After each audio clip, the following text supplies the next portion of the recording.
పైసలు ఎత్తిస్తావు, ఇంటి పర్మిషన్ ఎత్తిస్తావు ఇవ్వాలంటే పైసలు ఎత్తిస్తావు, వీటికే మొదలు పెడతారు. కాబట్టి మీ అందరూ కూడా ఒకటే విజ్ఞప్తి చేస్తున్నాం, కాంగ్రెస్ పార్టీ అభివృద్ధి ప్రధానం అవుతుంది. మీకు ఇచ్చిన ప్రతి హామీలు కూడా నిలబెట్టుకుంటూ పోతుంది.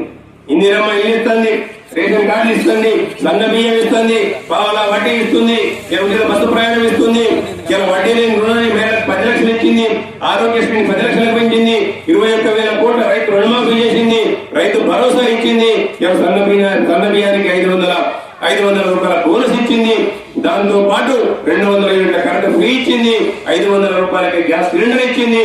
ఇలా వీటితో పాటు 1 కోటి మంది మహిళలను కోటీశ్వరం చేయాలనే ఉద్దేశంతో ఎక్కడ లేని విధంగా ఈ రాష్ట్రంలో మహిళా సంఘాలతోనే ఐక్యత ద్వారా వాటిని కొనుగోలు కేంద్రాలు ఇప్పించింది.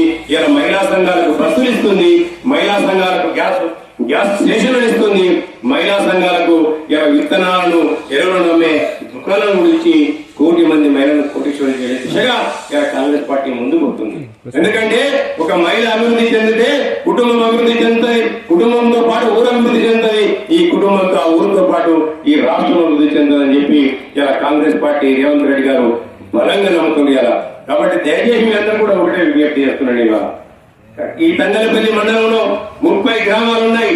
30 గ్రామాలకు కానీ 30 గ్రామాలు ఇవాళ కాంగ్రెస్ పార్టీలో గెలిపించినట్టయితే, కాంగ్రెస్ పార్టీ అభ్యర్థిని గెలిపించినట్టయితే ఆయన చేయని పనులు, కేటీఆర్ గారు చేయని పనులు, ఈ తంగలపల్లి మండలానికి రాని నీళ్లను నేను తీసుకొస్తానని చెప్పి అందరూ చెప్తున్నా.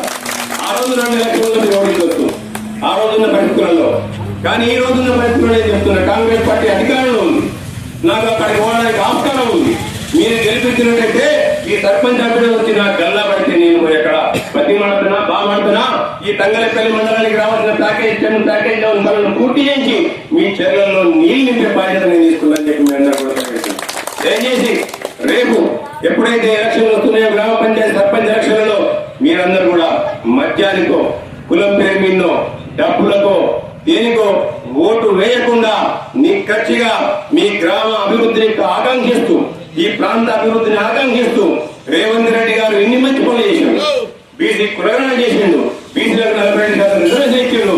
ఇవాళ ఈ బీసీ కులగణన చేసి ఇవాళ ఎస్సీల యొక్క వర్గీకరణ చేసి ఇవన్నీ చేసినప్పుడు, మనము ఇన్ని అభివృద్ధి పనులు చేసినప్పుడు, ఇటువంటి జటిలమైన సమస్యలకు పరిష్కారం చేసినప్పుడు యనుమల రేవంత్ రెడ్డి గారికి కాంగ్రెస్ పార్టీకి అండగా ఉండి మనం ఓటేయకపోతే దానికి విలువ లేకుండా పోతుంది.